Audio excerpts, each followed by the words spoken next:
إن الحمد لله نحمده ونستعينه ونستغفره ونعوذ بالله من شرور أنفسنا ومن سيئات أعمالنا من يهده الله فلا مضل له ومن يضلل فلا هادي له وأشهد أن لا إله إلا الله وحده لا شريك له وأشهد أن محمدا عبده ورسوله صلى الله عليه وعلى آله وصحبه وسلم تسليما كثيرا إلى يوم الدين أما بعد.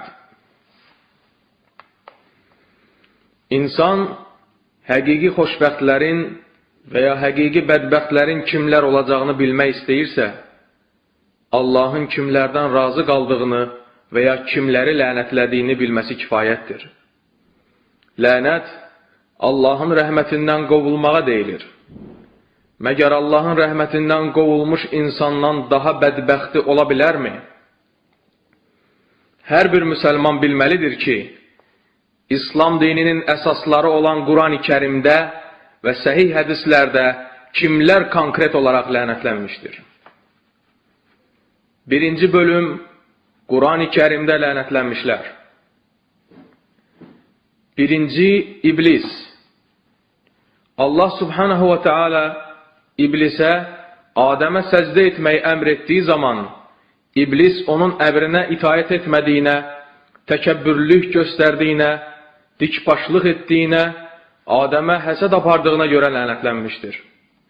Ən-Nisa surəsinin 118-ci ayəsində buyurulur: La'anahullah və qalə ləəttəxizənnə min ibadikə nasibən məfruda. Allah şeytana lənət etdi. O isə dedi: mən sənin qullarından müəyyən bir qismini hökmən ələ alacağam. Həmçinin Əl-Hicr surəsinin 35-ci ayəsində belə buyurulur: Və innə aleykəl-la'nətə ilə yevmiddin. Haqq hesab gününə qədər sənə lənət olacaqdır. İkinci, Firon və onun əskərləri. Bu xüsusda Əl-Qasas surəsinin 39, 40, 41 və 42-ci ayələrində buyurulur: وَاسْتَكْبَرَ هُوَ وَجُنُودُهُ فِي الْأَرْضِ بِغَيْرِ الْحَقِّ وَظَنُّوا أَنَّهُمْ إِلَيْنَا لَا يُرْجَعُونَ فَأَخَذْنَاهُ وَجُنُودَهُ فَنَبَذْنَاهُمْ فِي الْيَمِّ فَانظُرْ كَيْفَ كَانَ عَاقِبَةُ الظَّالِمِينَ وَجَعَلْنَاهُمْ أَئِمَّةً يَدْعُونَ إِلَى النَّارِ وَيَوْمَ الْقِيَامَةِ لَا يُنصَرُونَ وَأَتْبَعْنَاهُمْ فِي هَذِهِ الدُّنْيَا لَعْنَةً وَيَوْمَ الْقِيَامَةِ هُمْ مِنَ الْمَقْبُوحِينَ. Firon və onun əskərləri yer üzündə haqsız yerə təkəbbür göstərdilər və elə güman etdilər ki, huzurumuza qaytarılmayacaqlar. Biz də onu və onun əskərlərini tutub dənizə atdıq. Bax gör zalimların aqibəti necə oldu. Biz onları oda çağıran rəhbərlər etdik. Qiyamət günü onlara kömək edilməyəcəkdir. Bu dünyada onları lənətə düçar etdik. Qiyamət günü isə onlar Allahın rəhmətindən qovulmuş kimsələrdən olacaqlar. Üçüncü, münafiqlər. Onların barəsində Ət-Təvbə surəsinin 68-ci ayəsində buyurulur: Va'adallahu al-munafiqina wal-munafiqati wal-kuffara nara cehenneme khalidina fiha hiye hasbuhum ve la'anahumullahu ve lehum azabun muqim. Allah münafiq kişilərə, münafiq qadınlara və kafirlərə içərisində əbədi qalacaqları cəhənnəm odu vəd etmişdir. Bu onlara kifayət edər. Allah onlara lənət etmişdir. Onlar üçün daimi bir əzab vardır. Dördüncü, kafirlər. Bu haqda Hud surəsinin 60-cı ayəsində deyilir: وَأُتْبِعُوا فِي هَذِهِ الدُّنْيَا لَعْنَةً وَيَوْمَ الْقِيَامَةِ أَلَا إِنَّ عَادًا كَفَرُوا رَبَّهُمْ أَلَا بُعْدًا لِعَادٍ قَوْمِ هُودٍ. Onları həm bu dünyada, həm də qiyamət günündə lənət təqib edəcəkdir. Həqiqətən, Ad qövmü öz Rəbbini inkar etdi. məhv olsun Hudun qövmü Ad. 5-ci, haqqı gizlədənlər. Belələri haqqında Əl-Bəqərə surəsinin 159-cu ayəsində buyurulur. İnnellezîne yektumûne mâ enzelnâ minel beyyinâti vel hudâ min ba'di mâ beyyennâhu linnâsi fil kitâb ulaîke yel'anhumullâhu ve yel'anhumul lâ'inûn. Kitabda insanlara bəyan etdiyimiz açıq-aydın dəlilləri və doğru yol göstərən ayələri nazil etdikdən sonra onları gizli saxlayanlara həm Allah lənət edir, həm də lənət edə bilənlər lənət oxuyurlar. 6-cı, iman gətirdikdən, Peyğəmbər sallallahu aleyhi və səlləmin həqiqi Peyğəmbər olduğuna şahid olduqdan və özlərinə aydın dəlillər gəldikdən sonra kafir olan adamlar. Bu xüsusda Ali İmran surəsinin 86, 87, 88 və 89-cu ayələrində buyurulur. Keyfə yehdillahu qawman kafaru ba'da imanihim və şəhidu ennər-rasulə haqqun və cəəhumul beyyinat. Vallahu la yehdil qawməz-zalimin. Ulaika cəzauhum enne aleyhim la'natallahi vel-melaikati ven-nasi ecma'in. خالدين فيها لا يخفف عنهم العذاب ولا هم ينظرون إلا الذين تابوا من بعد ذلك وأصلحوا فإن الله غفور رحيم. İman gətirdikdən, Peyğəmbərin həqiqi Peyğəmbər olduğuna şahid olduqdan və özlərinə aydın dəlillər gəldikdən sonra kafir olan adamları Allah necə doğru yola yönəldər? Allah zalim adamları doğru yola yönəltməz. Onların cəzası şübhəsiz ki, Allahın, mələklərin və bütün insanların onları lənətləməsidir. Onlar bu lənətin içində həmişəlik qalacaqlar. Onların əzabı yüngülləşdirilməyəcək və onlara möhlət də verilməyəcəkdir. Bundan sonra tövbə edib öz əməllərini islah edənlər isə istisnadır. Şübhəsiz ki, Allah bağışlayandır, rəhimlidir. 7-ci, haqsız yerə adam öldürən kimsə. Bu haqda Ən-Nisa surəsinin 93-cü ayəsində deyilir. وَمَنْ يَقْتُلْ مُؤْمِنًا مُتَعَمِّدًا فَجَزَاؤُهُ جَهَنَّمُ خَالِدًا فِيهَا وَغَضِبَ اللَّهُ عَلَيْهِ وَلَعَنَهُ وَأَعَدَّ لَهُ عَذَابًا عَظِيمًا. Hər kim qəsdən bir mömini öldürərsə, onun cəzası içərisində əbədi qalacağı cəhənnəm olar. Allah ona qəzəblənər, onu lənətləyər və onun üçün böyük bir əzab hazırlayar. 8-ci, Allahı və onun rəsulunu incidən kimsə. Bu haqda Əl-Əhzab surəsinin 57-ci ayəsində deyilir. İnnellezîne yu'zûnallâhe və rasûlehu la'anahumullahu fid-dunya vel-âxireh və a'adda lahum azaban muhina. Şübhə yoxdur ki, Allahı və onun rəsulunu incidənləri Allah həm bu dünyada, həm də axirətdə lənətləmiş və onlara alçaldıcı bir əzab hazırlamışdır. 9-cu, ismətli qadınları zinada əsassız olaraq ittiham edən kimsə. Ən-Nur surəsinin 23-cü ayəsində buyurulur. İnnellezîne yermûnel muhsanâtil gâfilâtil mu'minâti lu'inû fid-dunya vel-âxireh və lehum azâbun azîm. Murdar əməldən xəbəri olmayan, ismətli mömin qadınları zinada günahlandıranlar, dünyada və axirətdə lənətə düçar olarlar. Onları böyük bir əzab gözləyir. 10-cu, cəhənnəm ağaclarından olan zəqqum ağacı. Əl-İsra surəsinin 60-cı ayəsində deyilir. وَإِذْ قُلْنَا لَكَ إِنَّ رَبَّكَ أَحَاطَ بِالنَّاسِ وَمَا جَعَلْنَا الرُّؤْيَا الَّتِي أَرَيْنَاكَ إِلَّا فِتْنَةً لِلنَّاسِ وَالشَّجَرَةَ الْمَلْعُونَةَ فِي الْقُرْآنِ وَنُخَوِّفُهُمْ فَمَا يَزِيدُهُمْ إِلَّا طُغْيَانًا كَبِيرًا.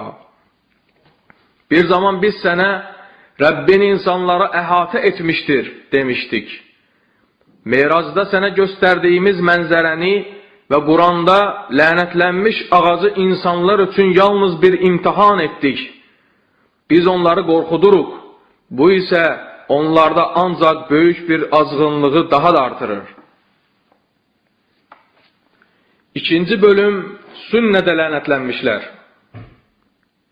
Birinci, bədənə döymə vuran və vurduran, qaş alan və aldıran, ha belə, gözəllik məqsədi ilə ön dişlərinin arasını yonduran kimsələr.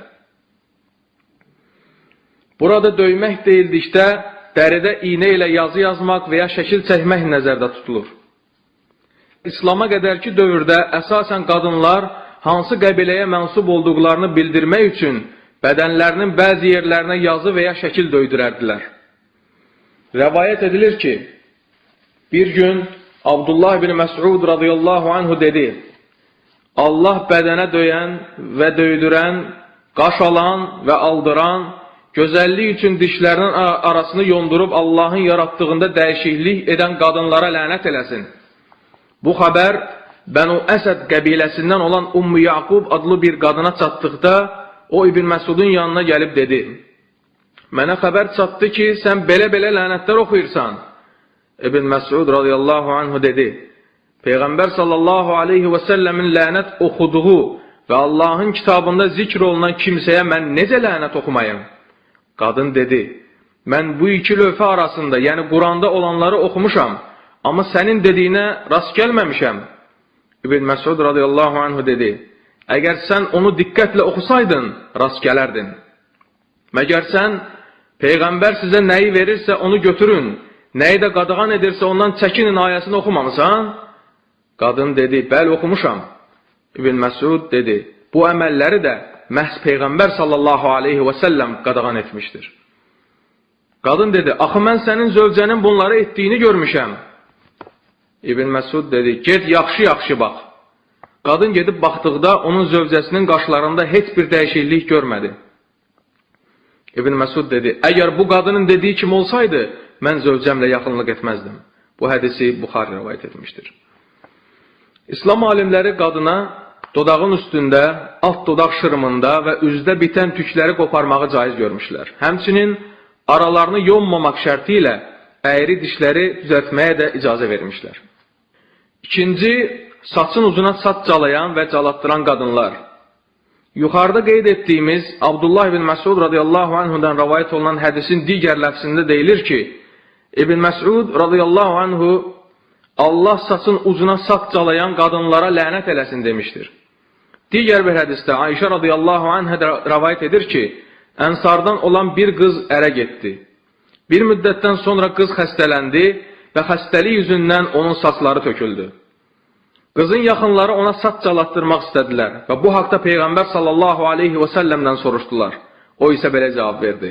Saçın ucuna saç calayan da, calatdıran da lənətlənmişdir. Hər iki hədisi Buxari rəvayət etmişdir. Üçüncü, sələm yeyən və onunla məşğul olan şəxs. İbn Məsud radiyallahu anhu rəvayət edir ki, Peyğəmbər sallallahu aleyhi və səlləm demişdir, sələm yeyənə, yedirdənə, buna şahidlik edənlərə və bunu yazanlara Allah lənət etmişdir. Hədisi Əhməd rəvayət etmişdir. Dördüncü, ruhu olan hər hansı bir şeyin şəklini çəkənlər. Əbu Cüheyfə radiyallahu anhu demişdir, Peyğəmbər sallallahu aleyhi və səlləm bədənə döymə vuranı və vurduranı, sələm yeyəni və yedirdəni lənətləmiş, itin və zinaya sövq edilmiş kənizin müqabilində pul almağı qadağan etmiş və rəsm çəkənləri lənətləmişdir. Hədisi Buxari rəvayət etmişdir. Beşinci, heyvanları nişangah kimi istifadə edənlər. Buna heyvanı əyləncə məqsədi ilə öldürmək və ya yemək məqsədi olmadan ovlamaq aiddir. Rəvayət edilir ki, bir dəfə İbn Ömər radiyallahu anhumə toyuğu diri-diri asıb oxla vuran bir dəstə adamın yanından keçirdi. Onlar İbn Öməri görüb dərhal dağılışdılar. İbn Ömər dedi, bunu kim edib? Peyğəmbər sallallahu aleyhi və səlləm belə hərəkət edən kimsəni lənətləmişdir. Bu hədisi Buxari rivayet etmişdir. Muslimin səhih əsərində İbn Ömər radıyallahu anhdan rivayet edilmiş hədisdə isə deyilir: Peyğəmbər sallallahu aleyhi və səlləm ruhu olan istənilən bir şeyi nişangah kimi istifadə edəni lənətləmişdir. 6. Özünü qadına oxşadan kişi və özünü kişiyə oxşadan qadın. Rivayet edilir ki, İbn Abbas radıyallahu anhuma demiştir: Peyğəmbər sallallahu aleyhi və səlləm özlərini qadınlara oxşadan kişiləri və özlərini kişilərə oxşadan qadınları lənətləmişdir. Hədisi Buxari rivayet etmişdir. 7. Oğru. Əbu Hureyra radıyallahu anhu rivayet edir ki, Peyğəmbər sallallahu aleyhi və səlləm demişdir: Yumurta oğurladığına görə əli kəsilən, həmçinin ip oğurladığına görə əli kəsilən oğruya Allahın lənəti olsun. Bu hədisi Buxari rivayet etmişdir. 8. Müsəlmanın malını onun izni olmadan mənimsəyib yeyən şəxs.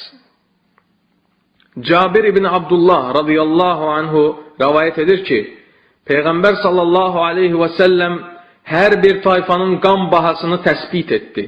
Sonra da bunu yazdı: Heç bir müsəlmana, müsəlman bir kimsənin azad etdiyi köləsini onun izni olmadan özünə mənsub etməsi halal olmaz. Cabir deyir ki, sonra mənə xəbər verdilər ki, Peyğəmbər sallallahu aleyhi və səlləm həmin səhifədə bunu edən şəxsə lənət də oxumuşdur. Hədisi Muslim rivayet etmişdir. 9, 10, 11 və 12. Atasına lənət oxuyan və ya onu söyən şəxs, Allahdan qeyrisinə qurban kəsən, cinayətkara sığınacaq verən və yer üzündəki sərhədləri dəyişən kimsə. Ali ibn Abu Talib radıyallahu anhu rivayet edir ki, Peyğəmbər sallallahu aleyhi və səlləm belə buyurmuşdur: Atasına lənət oxuyana Allah lənət eləsin. Allahdan qeyrisinə qurban kəsənə Allah lənət eləsin. Cinayətkara sığınacaq verənə Allah lənət eləsin. Yer üzündəki sərhədləri dəyişdirənə Allah lənət eləsin. Bu hədisi Muslim rivayet etmişdir. 13. Heyvanın üzünə damğa vuran şəxs. Cabir radıyallahu anhu rivayet edir ki, bir dəfə Peyğəmbər sallallahu aleyhi və səlləmin önündən üzünə damğa vurulmuş bir uzunqulaq gəlib keçərkən, o belə buyurdu: Bu damğanı vuran adama Allah lənət eləsin. Bu hədisi Muslim rivayet etmişdir. 14. Zövcəsi tərəfindən 3 dəfə boşanmış qadınla əvvəlki ərinə yenidən halal olsun deyə boşanmaq niyyəti ilə evlənən ikinci ər və bundan xəbərdar olan birinci ər. Ali ibn Abu Talib radıyallahu anhu rivayet edir ki, Peyğəmbər sallallahu aleyhi və səlləm demişdir: Allah zövcəsi tərəfindən 3 dəfə boşanmış qadınla əvvəlki ərinə yenidən halal olsun deyə boşanmaq niyyəti ilə evlənən ikinci ərə və bundan xəbərdar olan birinci ərə lənət eləsin. Bu hədisi Əbu Davud rivayet etmişdir. 15. Ölü üçün vay-şivən qoparıb ağlayanlar. Qarsə rivayet edir ki, Əbu Musa'nın halı ağırlaşdıqda onun zövcəsi fəryad qoparmağa başladı. Bu zaman Əbu Musa dedi: Məgər sən Peyğəmbər sallallahu aleyhi və səlləmin dediklərini eşitməmsən? Qadın, bəli, eşitmişəm deyə cavab verdi və sakitləşdi. Bundan sonra qadından Peyğəmbər sallallahu aleyhi və səlləm nə demişdi deyə soruşduqda, o dedi: Peyğəmbər sallallahu aleyhi və səlləm saçını qırxan, fəryad qoparan və paltarını cıran qadına lənət oxumuşdur. Bu hədisi Ən-Nəsai rivayet etmişdir. Hədisdə saçını qırxan deyildikdə, yaxın bir adamının ölümünə görə saçlarını qırxan qadın, fəryad qoparan deyildikdə, hər hansı bir müsibətə görə vay-şivən salıb fəryad qoparan qadın, paltarını cıran deyildikdə isə, başına müsibət gəldiyi zaman şivən salaraq paltarını cıran qadın nəzərdə tutulur. Əbu Umamə radıyallahu anh rivayet edir ki, Peyğəmbər sallallahu aleyhi və səlləm üz-gözünü cırmaqlayan, yaxasını cıran və özünə bəla və ölüm diləyən qadına lənət oxudu. Bu hədisi İbn Məcə rəvayət etmişdir. 16-cı, qəbirlərin üzərində məscid tikən, onların yanında namaz qılan və gecələr qəbirlərin yanında qalmaq üçün onları işıqlandıran şəxslər. Ayşə radiyallahu anhə rəvayət edir ki, Peyğəmbər sallallahu aleyhi və səlləm buyurmuşdur: Allah peyğəmbərlərinin qəbirləri üzərində məscidlər tikən, onları ibadətgaha çevirən qövmə lənət eləsin. Hədisi Ən-Nəsai rəvayət etmişdir. 17-ci, rüşvət verən və rüşvət alan şəxs. Rəvayət edilir ki, Abdullah ibn Amr radiyallahu anhu demişdir: Peyğəmbər sallallahu aleyhi və səlləm rüşvət verən və rüşvət alan şəxsi lənətləmişdir. Hədisi Əbu Davud rəvayət etmişdir. 18-ci, sərxoş edici içki içən, onu hazırlayan və onun satışı ilə məşğul olan şəxslər. İbn Abbas radiyallahu anhuma rəvayət edir ki, Peyğəmbər sallallahu aleyhi və səlləm demişdir: Cəbrail əleyhissalam mənim yanıma gəlib dedi: Ey Muhammed! Allah sərxoş edici içkiyə, onu içənə, süzənə, satana, alana, düzəldənə, düzəltdirənə, daşıyana və daşıttırana lənət eləsin. Hədisi Əbu Davud rəvayət etmişdir. 19-cu, haqsız yerə lənət oxuyan kəs. Xüsusən də bu lənətə layiq olmayana lənət oxuyan şəxs. Külək, heyvanlar və bu kimi lənətə layiq olmayanlara lənət oxuyanın özünün lənətə məruz qalması barədə bir çox hədislər vardır. Rəvayət edilir ki, İbn Abbas radiyallahu anhuma demişdir: Peyğəmbər sallallahu aleyhi və səlləmin dövründə külək bir kişinin fitəsini əynindən çıxarıb apardı. Bu zaman kişi küləyi lənətləməyə başladı. Onda Peyğəmbər sallallahu aleyhi və səlləm kişiyə belə dedi: Küləyə lənət oxuma, çünki o əmr olunanı yerinə yetirir. Şübhə yoxdur ki, kim lənətə layiq olmayan bir şeyə lənət oxuyarsa, həmin lənət onun özünə qaydar. Bu hədisi Əbu Davud rəvayət etmişdir.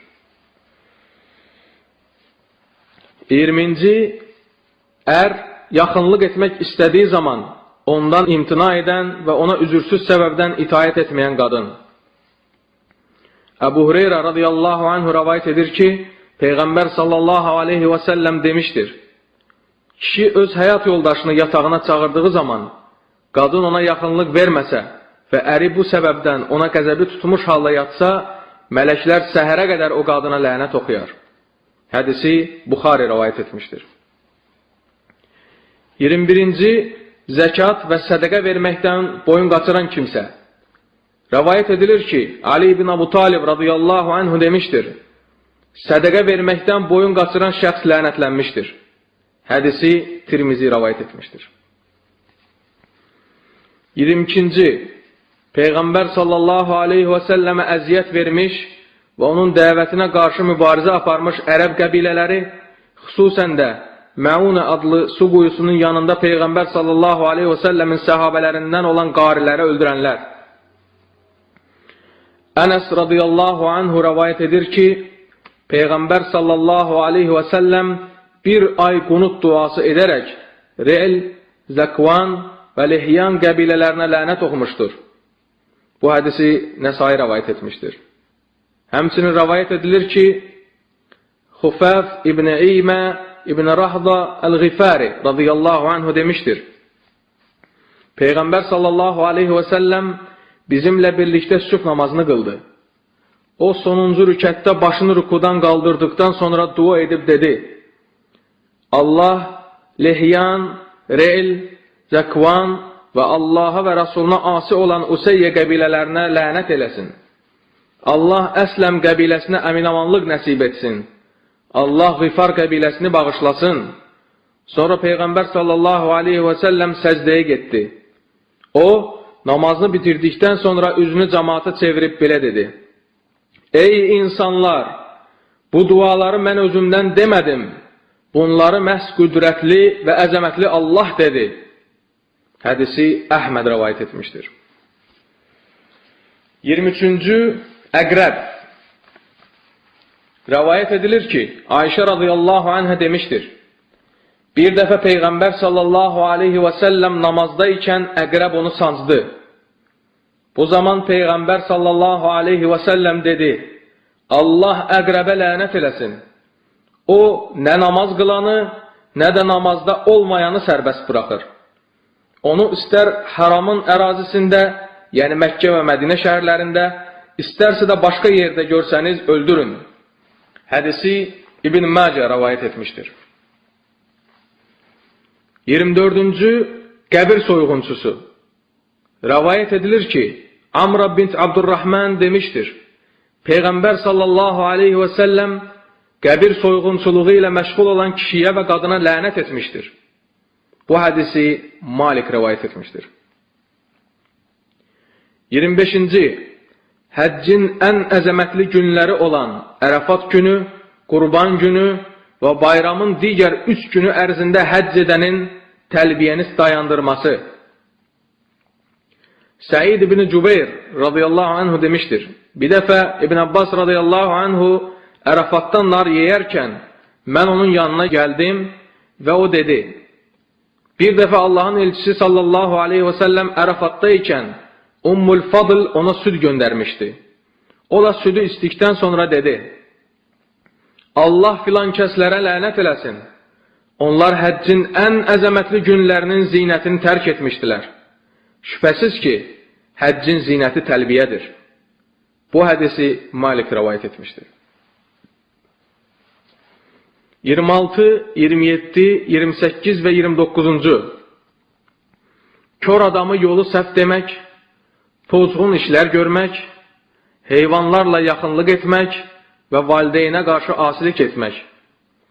İbn Abbas radıyallahu anhu rəvayət edilir ki, Peyğəmbər sallallahu aleyhi və səlləm belə buyurmuşdur. Allahdan başqası üçün qurban kəsənə Allahın lənəti olsun. Yer üzərindəki sərhədləri dəyişdirənə Allahın lənəti olsun. Gözü görməyən adama yolu səhv göstərənə Allahın lənəti olsun.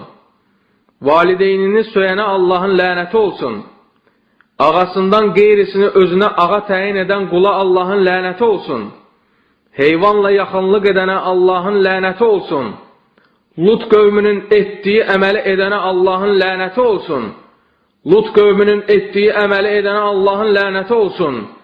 Lut qövmünün etdiyi əməli edənə Allahın lənəti olsun. Bu hədisi Əhməd rəvayət etmişdir. Burada Lut qövmünün əməli deyildikdə, onların murdar əməli, kişi ilə kişinin və insanın öz həmcinsi ilə yaxınlıq etməsi nəzərdə tutulur. 30-cu, qardaşının üstünə qılınc və ya başqa silah çəkmək, ha belə onu təhlükəsiz halda bir-birinə ötürmək. Cabir radıyallahu anhudan rəvayət olunur ki, Bənnət Əl-Cühəni ona xəbər vermişdir ki, bir dəfə Peyğəmbər sallallahu aleyhi və səlləm məscidin və ya bir məclisin yanından keçərkən, oradakıların bir-birlərinə qılınc çəkdiyini və onu bir-birlərinə açıq vəziyyətdə ötürdüklərini gördü və buyurdu, belə edənlərə Allahın lənəti olsun. Məgər mən sizə bunu qadağan etməmişəmmi? Qoy qılıncı qardaşına verən kimsə, onu qınına qoyub versin. Hədisi Əhməd rəvayət etmişdir. 31, 32 və 33-cü. Atasından qeyrisinə mənsub edilmə, özünü ehtiyaclarını ödəyən ağasına deyil, başqasına məxsus etmək və haram sayılan ərazidə cinayətkara sığınacaq vermək. Rəvayət edilir ki, Ali bin Abu Talib radıyallahu anhu demişdir, kim iddia etsə ki, bizim əlimizdə Allahın kitabından və Peyğəmbərinin sallallahu aleyhi və səlləmin hədisləri yazılmış bu səhifələrdən başqa oxuduğumuz bir şey vardır, yalan söyləmiş olar. Həmin səhifələrdə bu sözlər yazılmışdır. Əyr dağı ilə Səvr dağı arası Mədinənin haram sayılan ərazisidir. Kim orada günah iş görsə və ya günahkar adama sığınacaq versə, ona Allahın, mələklərin və bütün insanların lənəti olar. Qiyamət günü Allah ondan nə vacib bir əməl, nə də nafilə bir ibadət qəbul edər. aman verən şəxs ən aşağı təbəqədən olsa belə, müsəlmanların kafirə aman verməsi ilə birdir. Yəni, bir müsəlmanın kafirə aman verməsi, bütün müsəlmanların ona aman verməsi kimidir. Kim yad bir adamın öz atası olduğunu iddia etsə və ya ağasından qeyrisinin öz ağası olduğunu iddia etsə, ona Allahın, mələklərin və bütün insanların lənəti olar. Qiyamət günü Allah ondan nə vacib bir əməl, nə də nafilə bir ibadət qəbul edər. Bu hədisi Müslim rəvayət etmişdir. 34-cü səhabələri söyən kimsə, İbn Ömər radiyallahu anhumə rəvayət edir ki, Peyğəmbər sallallahu aleyhi və səlləm belə buyurmuşdur: Səhabələrimi söyənə Allahın lənəti olsun. Bu hədisi Suyut rəvayət etmişdir. Alban isə onu Səhih Əl-Cami əsərində məqbul hesab etmişdir. 35-ci, qadınla arxadan yaxınlıq etmək. Əbu Hüreyrə radiyallahu anh rəvayət edir ki, Peyğəmbər sallallahu aleyhi və səlləm belə demişdir: Qadını ilə arxadan yaxınlıq edən kimsə lənətlənmişdir. Bu hədisi Əbu Davud rəvayət etmişdir.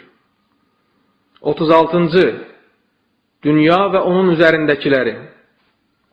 Əbu Hüreyrə radiyallahu anh rəvayət edir ki, Peyğəmbər sallallahu aleyhi və səlləm belə demişdir: Şübhəsiz ki, Allahı zikr etmək, onun sevdiyi əməllər, ha belə, elm öyrədən və elm öyrənən istisna olmaqla, dünya və onun üzərindəkiləri lənətlənmişdir. Bu hədisi Tirmizi rəvayət etmişdir. 37-ci, yolda təbii ehtiyacı rəf etmək. Əbu Hüreyrə radiyallahu anh rəvayət edir ki, Peyğəmbər sallallahu aleyhi və səlləm belə buyurmuşdur: Çoxlu lənətə bais olan iki şeydən çəkinin. Səhabələr soruşdular: Çoxlu lənətə bais olan iki şey nədir, ya Rasulallah? Peyğəmbər sallallahu aleyhi və səlləm buyurdu: Bu, insanların yolunda, yaxud kölgələndikləri yerdə təbii ehtiyacını rəf edən kimsənin etdiyi əməldir. Hədisi Müslim rəvayət etmişdir. 38-ci, ölüm hökmünə məhkum olunanın öldürülməsinə mani olan şəxs. İbn Abbas radiyallahu anhumə rəvayət edir ki, Peyğəmbər sallallahu aleyhi və səlləm demişdir: Qatilinin dəqiq müəyyən edilməsi mümkün olunmadığı halda ölən və ya bir-birlərinə daş və ya qırmanc atdıqları zaman ölən şəxsin qan bahası, xəta nəticəsində ölənin qan bahası kimidir. Qəsdən öldürülən şəxsin qatilinin hökmü isə ölüm hökmüdür. Kim bu qatillə ona verilən hökmün arasına girərsə, ona Allahın, mələklərin və bütün insanların lənəti olsun. Bu hədisi Əbu Davud rəvayət etmişdir. 39-cu, Mədinə əhlinə zülm etmək və onları hədələmək. Səib İbn Xalləd radiyallahu anh rəvayət edir ki, Peyğəmbər sallallahu aleyhi və səlləm demişdir: Kim Mədinə əhlinə hədə qorxu gələrsə, Allah da ona hələ qorxu gələr və ona Allahın, mələklərin və bütün insanların lənəti olar. Qiyamət günü Allah ondan nə vacib əməllər, nə də nafilə ibadətləri qəbul edər. Bu hədisi Əhməd rəvayət etmişdir. Səib ibn Xalləddən rəvayət olunan digər bir hədisdə isə Peyğəmbər sallallahu aleyhi və səlləm belə demişdir: Ey Allahım, Mədinə əhlinə zülm edən və onlara hədə qorxu gələn şəxsə sən də hədə qorxu gəl. Həmin şəxsə Allahın, mələklərin və bütün insanların lənəti olsun. Allah ondan nə vacib əməlləri, nə də nafilə ibadətlərini qəbul edər. Hədisi Təbarani rəvayət etmişdir. Biz müsəlmanlar bütün bunları nəzərə alaraq həyatımızı elə yaşamalıyıq ki, Quran və sünnədə göstərilmiş lənətlənmişlərin sırasına aid olmayaq. Əgər hər hansı birimizin əməli bu növ, yəni lənətə layiq bir əməldirsə, həmin an tövbə etməli və çoxlu sayda salih əməllər etməklə günahların bağışlanmasını uca Allahdan daima diləməlidir. Əks halda, həmin şəxs Allahın rəhmətindən qovula bilər ki, bu da ən böyük fəlakətdir. Allah bizi lənətinə düçar edəcəyi əməllərdən uzaq etsin. Subhanakallahumma və bihamdik, əşhədu ən la ilahə illə ənt, əstəğfiruka və ətubu ileyh.